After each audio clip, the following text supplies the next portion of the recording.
언제나 필승! 네, 반갑습니다. 필승입니다. 자, 이번에 분석해드릴 기업은 삼성전기입니다. 삼성전기는 사실상 이제는 자율주행 자동차, 그러니까 전장 기업으로서의 면모를 차근차근 보이고 있어요. 실제로 카메라 모듈, MLCC, 그리고 반도체 기판, 이 모든 것들이 전장 부품에, 그러니까 이 자율주행 자동차에 필수적으로 들어가야 되는 부품이고, 카메라 모듈, MLCC, 기판 전체적으로 글로벌 기업으로 도약을 하고 있는 그런 상태입니다. 실제로 MLCC 같은 경우, 그리고 카메라 모듈 같은 경우는 이 엔비디아와 그리고 사이버트럭과도 거래를 최근에 뚫었죠. MLCC는 엔비디아와의 거래를 뚫었고요. 그리고 카메라 모듈은 사이버트럭, 테슬라의 사이버트럭과의 모듈을 뚫었습니다. 일단 발표된 걸로는 사이버트럭에서는 삼성전기의 그런 카메라 모듈이 전량 공급될 것이다. 그러니까 독점으로 공급될 것이라는 얘기가 있는데, 일단 들려오는 얘기로는 LG 이노텍도 뚫릴 가능성이 높다. 따라서 상이라던가 이런 주요 공장들은 삼성전기 카메라 모듈을 쓰겠지만, 그 외의 공장들, 미국에 있는 공장들이 되겠죠. 그 공장들 쪽에서는 LG 이노텍으로 투트랙으로 나갈 것이다. 이런 얘기들도 있습니다. 다만 중요한 것은 이미 삼성전기의 카메라 모듈이 사이버트럭을 뚫었다는 것이고, 삼성전기의 MLCC 같은 경우도 이미 엔비디아와 AI 서버, GPU와의 그런 협력을 하고 있다는 겁니다. 그 외에도 사실 엔비디아와는 조금 더 얘기가 있긴 해요. 어떤 얘기가 있냐면, 이런 기판, 반도체 기판도 엔비디아에 납품을 할 거라는 그런 얘기가 나돌고 있습니다. 실제로 엔비디아의 그런 AI라던가 GPU에 쓰이는 반도체 기판은 전량 일본의 이비덴 겁니다. 이비덴이라고 이제 전 세계 1위의 그런 반도체 기판 이제 인쇄로 기판 기업이 있는데, 여기서 이제 투트랙으로 나설 경우에는 일본의 일본이라는 그런 국가에 전부 독점적으로 물량을 주는 것보다는 투트랙으로 나설 경우는 기업도 투트랙에 나설 수 있지만, 기업도 다변할 수 있지만 국가도 다변할 수 있다는 점에서, 그러면 일본 말고는 해줄 수 있는 국가가 한국밖에 없어요. 그렇다고 해서 중국에다가 물량을 맡길 수는 없는 노릇이죠. 네, 그래서 한국에서는 결국에는 이제 압도적인 1위 점유율을 차지하고 있는 삼성전기로부터의 납품이 시작될 것이다. 이런 얘기도 슬슬 들려오고 있는 것은 맞습니다. 실제로 올해 상반기쯤에 기사가 하나 떴었어요. 물론 기사가 지워지긴 했지만 결국에는 이런 것들을 봤을 때 좀 가능성이 없는 얘기는 아니라고 보고 있습니다. 엔비디아 입장에서도 이쪽에 대한 수요가 광범위하게 증가하고 있고, 이에 따른 생산량 증가도 필수적으로 이루어져야 되는 상황에서 과연 이비덴 하나를 믿고 전량 반도체 기판을 쓸 것이냐의 의문점은 저는 장기적으로 봤을 때는 아닐 가능성이 높다고 보고 있습니다. 따라서 투트랙으로 봤을 때는 이런 대한민국 기업인 삼성전기와의 그 협력도 가능하다. 왜냐면 MLCC 같은 경우도 이미 엔비디아와 협력을 하고 있는 상태이기 때문에 MLCC에 더해서 반도체 기판까지 가져갈 경우 훨씬 더 거래라던가 혹은 계약이라던가 혹은 물류라던가 모든 부분에서 훨씬 더 편한 부분이 있겠죠. 이미 계약을 하고 협력을 하고 있는 그런 사이이기 때문에 그런 것입니다. 따라서 이는 AI로 갈수록, 그리고 반도체 기판에 대한 크기라던가 대면적화가 발생될 수밖에 없기 때문에, 그런 부분을 봤을 때 자율주행과 AI 동시다발적으로 삼성전기가 글로벌 기업으로서의 면모를 충분히 보여주고 있다. 이렇게 보고 있습니다. 실제로 삼성전기 같은 경우는 이런 반도체 기업들, 그리고 MLC라던가 IT 관련된 카메라 모듈, 반도체 기판, MLCC 이쪽에 대해서는 대한민국에서는 정말로 유일하게 실적이 올해에도 그리 크게 꺾이지 않은 기업이에요. 어닝 서프라이즈를 발표하고 있는 기업입니다. 지금 보시면 실적이 올해 작년 대비해서 올해도 그다지 꺾이지 않았어요. 다른 기업들은 적자 전환되고 반토막 이상 나오고 그런 상황에서 삼성전기는 대략 한 20-30% 정도밖에 실적이 꺾이지 않았습니다. 분기별로 보더라도 특히 이제 올해 3분기부터는 다시금 실적이 가파르게 성장을 해주는 그런 모습을 이제 보일 것이라는 그런 예측치가 있기 때문에, 그런 것들을 봤을 때 실적이 굉장히 견고함에도 불구하고 주가는 상당히 많이 빠졌습니다. 이런 오해들을 딛고 결국에는 실적으로 보여준다면, 아니면 자율주행과 그리고 AI 쪽에서의 그런 뭐랄까요, 경쟁력이 수면 위로 오르게 된다면 삼성전기를 바라보는 그런 것들도 충분히 달라질 수 있다. 즉 밸류에이션 리레이팅이 발생할 수 있다. 이렇게 보고 있는 것입니다. 전기차의 보급으로 인해서 MLCC라던가 카메라 모듈은 점진적으로 증가하고 있는 것도 맞고요.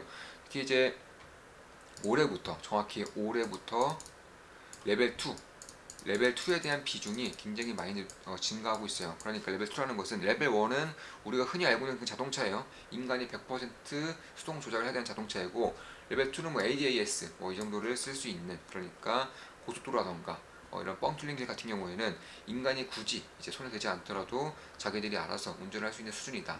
레벨 3가 이제 보통 지금의 테슬라 수준이라고 합니다. 뭐 주차까지 가능하고, 그리고 웬만한 번잡한 도로에서도 자기 스스로 이제 운전을 할 수 있는 기능이 레벨 3인데, 올해부터는 대세는 레벨 2예요. 올해부터는 레벨 2가 대세로 자리 잡고 있습니다.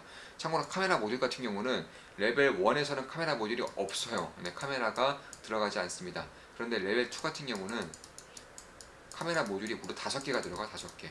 그러니까 5배로 증가하는 거죠. 5배로 카메라 모듈에 대한 증가량이 꽤나 크기 때문에 이쪽에 대해서 대표적인 특히 사이버 트럭에 납품을 할 정도로, 일단은 독점적인 계획을 할 정도로 글로벌적으로 강한 경쟁력이 있는 삼성전기 같은 경우는 꽤나 수혜를 볼 수밖에 없는 시기라는 것이고, 참고로 샤오펑 같은 경우는 5개는 뭐 말도 안 되는 수준이고, 거의 12개에서 14개를 카메라를 장착할 정도로 사실 자율주행의 진심인 기업일수록, 테슬라도 마찬가지고, 테슬라도 7개 이상으로 알려져 있죠.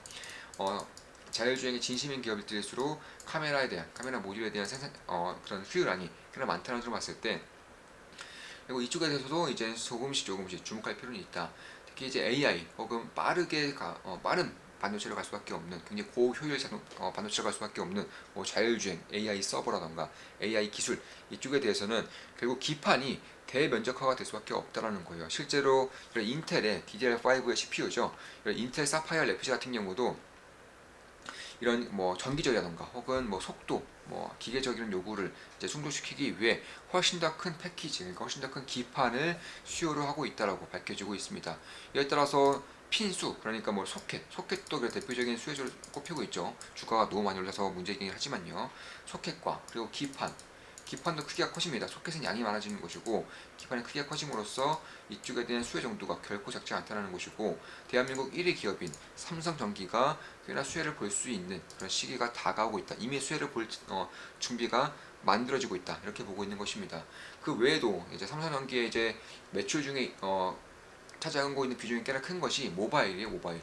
그러니까 스마트폰에 대한 수요량이 그러니까 생산량이 좀 올라줘야지만 이런 삼성전기의 실적도 가파르게 오를 수 있는 것인데, 일단 최근 들어서 특히 올해 3분기 들어서 중국으로부터의 스마트폰 수요가 꽤나 가파르게 증가하고 있습니다. 이런 것들을 봤을 때 삼성전기는 중국 스마트폰에도 이런 MLCC를, 그리고 카메라 모듈을 납품하고 있는 것이고, 그 외에도 이제 이재용 회장과 그리고 현대차의 정의선 회장이 이제 반도체 동맥을 이룰 정도로 자율주행에 있어서는 삼성전기와 현대차는 때려야 뗄 수가 없는 그런 관계라는 것이고, 현대차에서도 레벨 2를 양산을 하고 있기 때문에 올해부터 이제 레벨 2에 대한 그런 대세 상승기가 발생한다는 점은 결국 삼성전기가 생산하고 있는 카메라 모듈도 5배 이상이 커진다는 것이고, 캐피신 기판 같은 경우도 AI 반도체라던가 혹은 자율주행 반도체가 고효율에 혹은 고성능을 유지할수록 기판 자체가 커질 수밖에 없기 때문에, 이런 것들을 봤을 때에도 삼성전기가 가져갈 수 있는 그런 수혜 정도가 결코 작지 않아 보이고요. 실제로 꽤나 오랜 기간 동안 수혜를 볼 수 있을 것으로 예상되고 있는 것이고, 참 자율주행 레벨 3로 넘어갈수록 10개 이상으로 넘어갑니다. 보통 7개에서 10개 사이, 레벨 4는 10개에서 15개 사이로 이제 보고 있기 때문에, 그런 것들을 봤을 때 향후, 그러니까 수요가 반짝하고 꺾이는 것이 아니라 향후 계속적으로 수가 증가할 수 있는, 그러니까 장기적으로 보더라도 실적의 아름다운 우상향을 보여줄 수 있는 그런 기업 중에 하나라는 겁니다.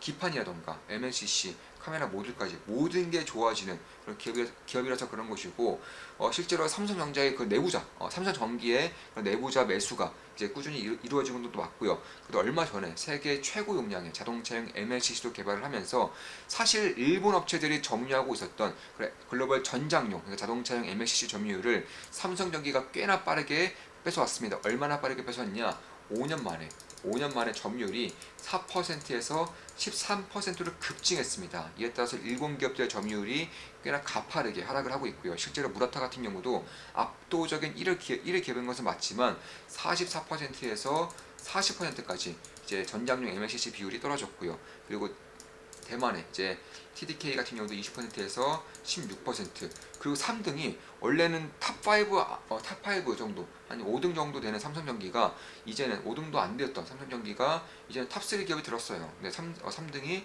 삼성전기예요. 4%에서 13%로 무려 3배 이상의 점유율을 기록했습니다. 기술적인 부분과 가격 경쟁적인 부분, 특히나 너무나도 일본에 쏠려 있는 그런 국가의 리스크로 인해서 사실 국가도 다변할 필요가 있겠죠. 뭐 물류라던가 뭐 정치적인 이슈 이런 것들이 언제든지 발생할 수 있기 때문에 결국에는 국가의 다변화를 통해서 한국 기업은 삼성전기가 꽤나 큰 수혜를 보고 있다. 기술적인 부분에서도 세계 최고 용량을 삼성전기가 가장 먼저 전장용 MLCC를 개발해냈기 때문에 그런 부분을 봤을 때에도 역시나 주목할 부분이 있다라는 것이고, 이게 이제 MLCC 같은 경우도 스마트폰에서 이제 자율주행차로 넘어갈수록 그 탑재량이 어마어마해질 수밖에 없기 때문에 실제로 현재 기준으로도 자율주행 기능에 탑재되어 있는 자동차 같은 경우는 MLCC 탑재량이 1만 개 이상입니다. 그 정도로 엄청난 수요량을 자랑하고 있기 때문에 이제는 사이버 트럭도 올해 하반기부터 늦어도 내년부터는 양산이 될 것이라고 예상되고 있기 때문에 그런 것들을 봤을 때 삼성전기의 그런 실적이 올해 같은 경우도 꽤나 선방을 했지만 앞으로는 이러한 선방을 넘어서서 다시금 아름다운 우상향을 보일 가능성이 상당히 높아지고 있는 것은 사실이다. 이렇게 말씀드리면서 방송을 마무리 짓겠습니다. 자, 지금까지 삼성전기에 대한 분석이었고요. 다들 아시죠? 제 모든 영상은 매수매도 추천 리딩 절대 아닌 거 다들 알고 계시죠? 참고하시면 되겠습니다. 자, 삼성전기의 그런 경쟁력, 특히나 AI 반도체라던가 자율주행 전장용 부품에 대해서 가져올 수 있는 수혜 정도에 대해서 주로 분석을 해드렸습니다. 앞으로도 좋은 분석, 좋은 기업 분석으로 찾아뵙겠습니다. 필승 구독, 알림 설정, 좋아요는 돈이 됩니다. 필승!